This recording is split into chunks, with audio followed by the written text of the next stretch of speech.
안녕하십니까, 박정호입니다. 2023년 새해가 밝았습니다. 새해 복 많이 받으시고 건강하시기를 바랍니다. 새해 첫 방송도 전 세계에 가장 큰 영향을 미치고 있는 우크라이나 전쟁 이야기로 시작합니다. 우크라이나 전쟁은 냉전도, 열전도 아닌 하이브리드 전쟁입니다. 선과 악, 진실과 거짓이 드러나는 문명사적 전쟁이 되고 있습니다. 연말에 시카고 대학의 존 미어샤이머 교수는 Unipolarity is over, 단극 세계는 끝났다는 말도 남겼습니다. 그만큼 세계사적으로도 우크라이나 전쟁은 커다란 한 획을 긋고 있습니다. 해가 바뀌면서 블라디미르 푸틴 대통령은 러시아인들에게 새해 연설을 했습니다. 서구 미디어들은 왜 연말 기자회견을 취소했느냐고 시비를 걸기도 했는데 다 그만의 일정이 있습니다. 푸틴 대통령은 이번에 이례적으로 크렘린이 아니라 남부군구 본부에서 장병을 배경으로 연설했습니다. 파킨슨 병의 췌장암, 대장암을 알아 오늘 내일 하는 모습이 아니라 결기 있는 모습으로 화면에 등장했습니다. 그는 연설에서 러시아는 어려움을 극복하고 나라가 우뚝 서게 될 것이라 자신한다고 말했습니다. 그리고 지나간 모욕을 떨쳐버리고 서로를 사랑하게 되기를 기원했습니다. 푸틴 대통령은 정부가 특수 군사작전에서 쓰러져간 이들의 가족을 돕기 위해 모든 것을 다하겠다고 약속했습니다. 그는 특수 군사작전에서 군 장병들이 보여준 무용과 용기에 감사한다고 말했습니다. 그는 도덕적, 역사적 정의는 러시아 편에 있다고 강조했습니다. 러시아는 건설하고 창조하고 있는 과정이라면서 러시아의 운명을 좌우하는 조국 보이는 선조와 후손들을 향한 신성한 사명이라고 말했습니다. 또 서구가 우크라이나 사람들을 이용해 러시아를 쪼개고 약화시키려 하는데 이를 결코 허용하지 않겠다고 말했습니다. 그는 서구 엘리트들이 돈바스 관련해 평화로운 해결책을 말했지만 뒤로는 네오나치를 지원했다고 시작했습니다. 그리고 그 네오나치들은 돈바스 사람들에게 군사력을 포함한 모든 가능한 방법으로 테러 행위를 저질러 왔다고 말했습니다.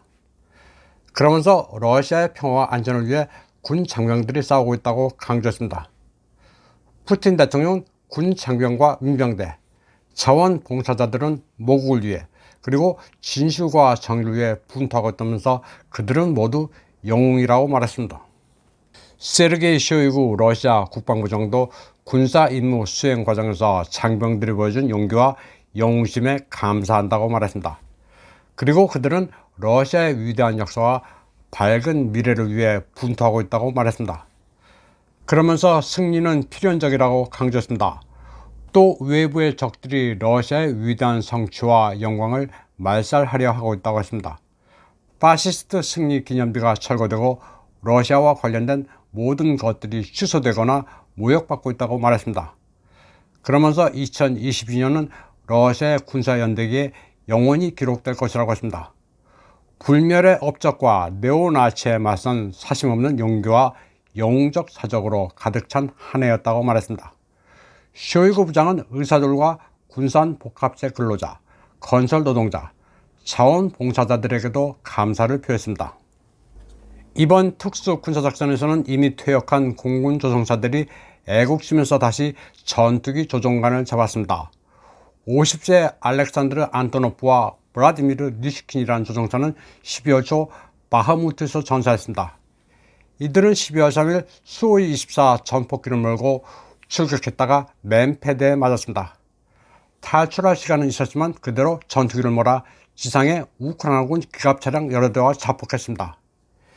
이 가운데 부조종사인 블라디미르 니시킨은 고향을 네오나치로부터 해방시키기 위해 군에 자원한 것으로 알려졌습니다. 니시킨은 루간스크의 마카로보라는 작은 마을 출신입니다. 구소련 시절 보로실롭그라드 군사항공학교를 졸업했고 이후 북카프카제 대테러 작전을 수행했습니다.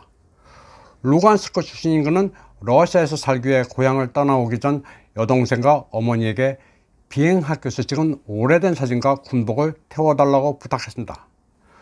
우크라이나 당국에 발각되면 가족들과 친지들이 해를 당할까 두려워해서였습니다.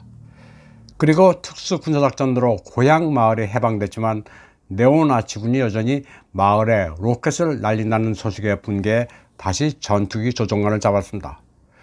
니시키는 고향 마을에서 여름과 가을 저녁에 기타를 치면서 불을 피워놓고 석탄에 감자를 구워 먹던 행복한 시절을 그리워했던 것으로 전해졌습니다. 안토노프와 니시킨 두 조종사는 용기와 영웅적인 전과로 러시아 영웅 훈장이 수여됐습니다.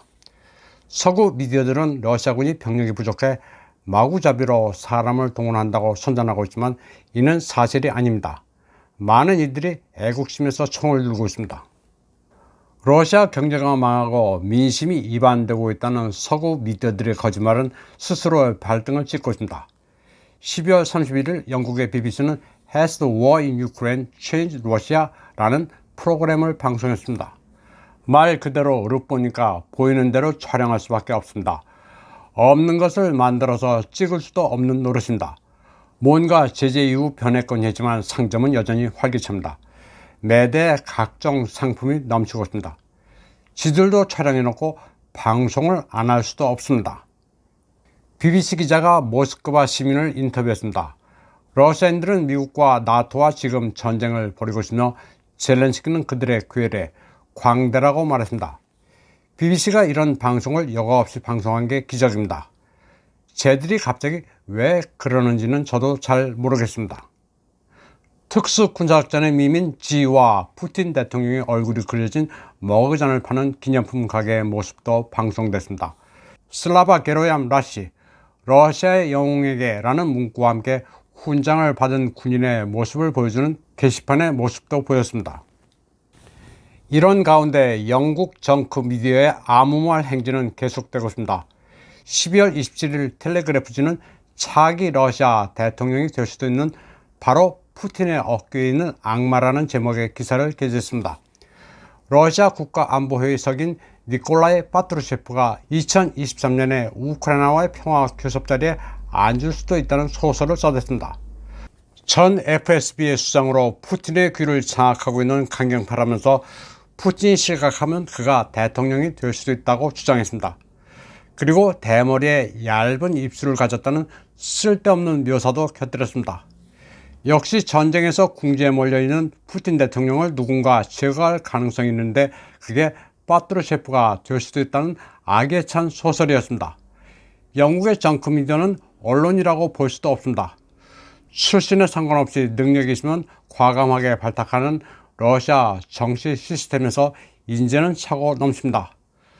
푸틴 이후 가장 대권에 유력시되는 인사는 역시 드미트리 메드베제프 전 대통령입니다. 한번 나라를 이끈 경험도 있고 독서도 많이 해 내공이 깊습니다. 또 나이는 62년생으로 젊은 축에 속하지만 옐친 시기 35세라는 최연소에 총리를 지내고 국영 원자력회사 로사톰의 대표되기만 대통령 행정실 제1차장 세르기 키리엔코도 들 수 있습니다. 키리엔코는 우크라이나계입니다. 남자 이름이 코로 끝나면 전형적인 우크라이나계입니다. 또 툴라의 주지사 알렉세이 듀민도 차기 대권 주자 중 한 명으로 꼽히고 있습니다. 듀민은 2014년 크림 편입을 감독한 특수작전 부대에서 근무했고 연방 국방부부장을 거쳐 중장 계급입니다. 러시아는 인재가 많아 영국 정크 미디어가 쓸 인물 소재는 아주 많습니다. 아무에게나 러시아 마피아라는 수식어를 붙여 책 한 권을 내도 될 정도입니다. 이번 방송은 여기까지 하겠습니다. 시청해주신 여러분 감사합니다.